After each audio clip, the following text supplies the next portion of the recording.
working for yourself was no fun. It was a good way to die. It was, as Jordan Peterson said, not good. Okay? It's not good. It's not good. Okay. Well, I mean, sorry. I mean, like, you start quoting Jordan Peterson and just everything's in the crapper for me. But like this whole idea that, working for yourself, like, nobody would want to do that. Like, what are you talking about? I mean, this sort of thing, how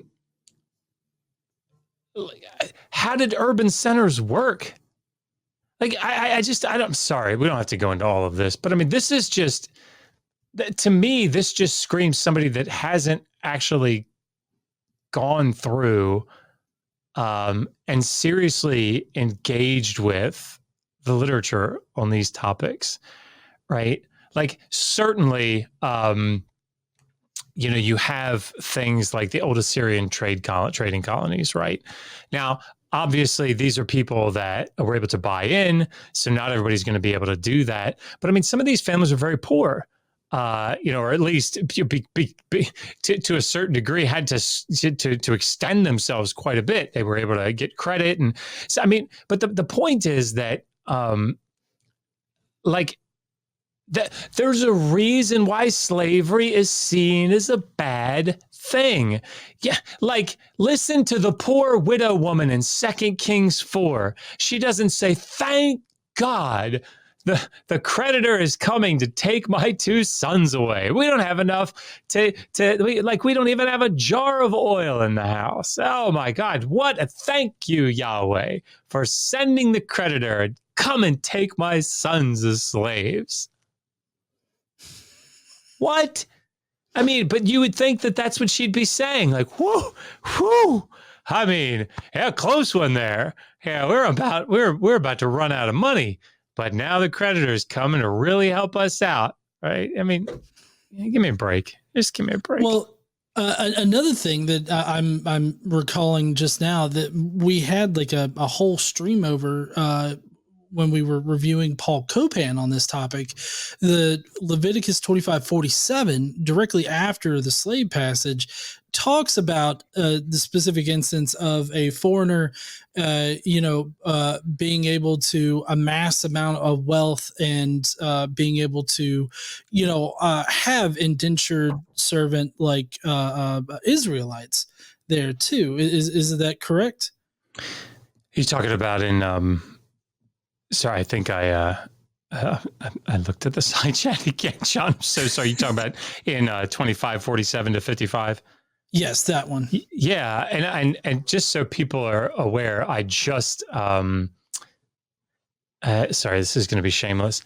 I think I showed you this. I published a chapter in this book, and it's on violence and genocide in the Hebrew Bible, and one Paul Copan responded to my article. Oh, really? In a blog. I can't remember what website. I've got it. I posted it. So not like a journal or anything like that. No, I mean, okay. And it's, I mean, I guess you wouldn't really write it. Like, I don't think you'd really write an article, like a peer-reviewed article, to address a chapter. But he did, publish this critique. So I published a rejoinder that went up today on a website, or it's like I don't know what you'd call it. It's a place where articles, like popular scholarly articles, are written, called The Bible and Interpretation. I put it up on our YouTube community tab so people can go find it. Okay. But it's a rejoinder to Paul Copan, and I encourage people to go read it, because I had to tone it down. Megan said I was kind of cheeky on the first draft. I actually wrote "Oops, Paul" at one point, so she said you probably should take that out. But oops, Paul. But fucked up, Paul. But so this idea that I mean, they want to have their cake and eat it too, right? Because you've got Toshavim in 47 to 55 who are These are foreigners. They're living in Israel. They're using rented land, right? And they're becoming so wealthy on their own that they can purchase their own Hebrew slaves or Israelite slaves. Like, you can't have it both ways. You're exactly right. You can't have it both ways. Yeah. And just for those that are watching on YouTube, I've updated the description. So I don't know if you want to refresh or whatnot, but I put Josh's article responding to Dr. Copan there. Thank you. But in light of what Bergsma just said here, I feel like it's totally contradictory for him to say, oh, working for yourself is like a death sentence. But then, like, apparently whoever wrote Leviticus 25 felt it necessary to specify very specific instances where people were working for themselves, but being so profitable and all this other stuff. Like, it just seems like, I'm not saying that, like, you know, everybody was successful as a small business owner in Israel, but it just kind of seems like the way he put it was like, oh, it's a death sentence to want to work for yourself. Like, who was running businesses at that time? Like, was the government just running all of the businesses? It was just but Jordan Peterson socialism. said it was bad, John. So oh fuck, we're dead. Yeah, just dead in the water. Hit that end show button. We're done. I'm fucking foiled by Jordan Peterson once again. All right, let's see where he goes with this. A lot, day laboring was not a very fun thing in the ancient world. If a day laborer was sick, he didn't eat that day because he didn't earn any money that day. Oftentimes it was hand to mouth. And but a slave was a member of the household. If he got sick, he was cared for. The master, if for no other reason than the fact that he had a huge investment in this worker, would care for you and nurse you back to health and so on, because he had invested a lot of money in you and needed your labor and so on. So slavery typically had benefits to it, and you frequently find in the ancient world that bonds of affection arose between masters and their servants.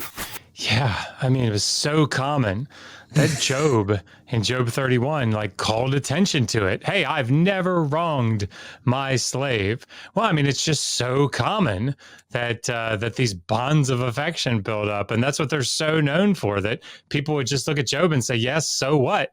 We all did that, right? Right? Isn't that how that works? I mean, that's why in Jeremiah 34, none of the people are freeing their slaves, right? Because those bonds of affection. And then when they do free them, they went and steal them back, right? It says bonds of affection. Oh my God.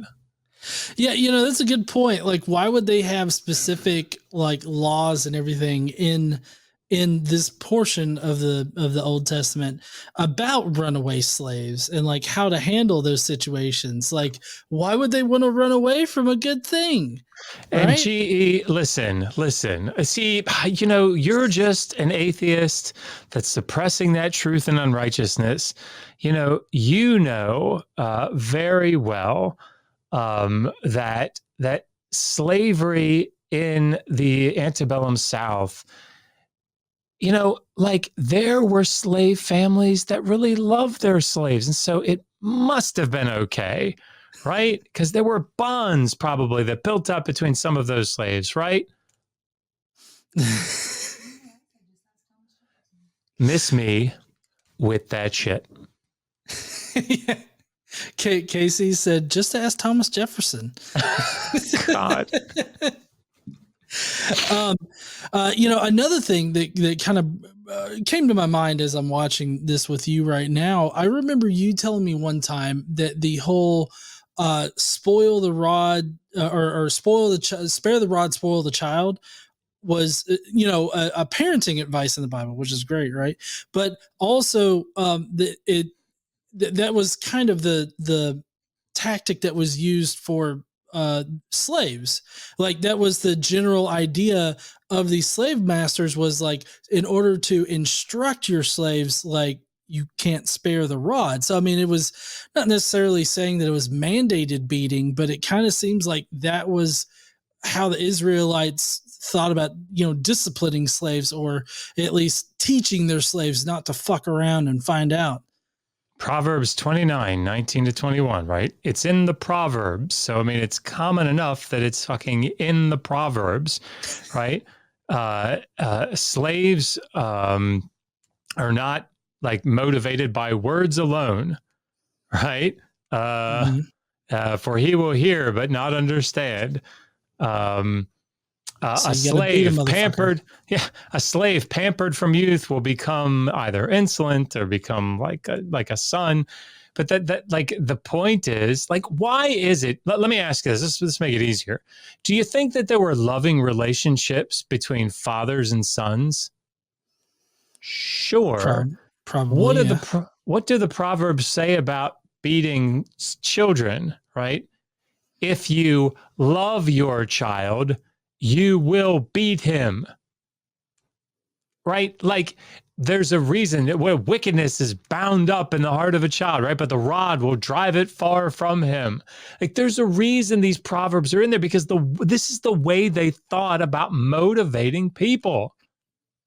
Like, I just, sorry, were there cases where slaves and masters like really got along? Probably. And I mean, look, let's say he's 100% right here, and every slave was like, whew, got me some health care, right? Oh, snap. So is that what we're saying now, Dr. Bergsma, that health care is worth giving up one's freedom?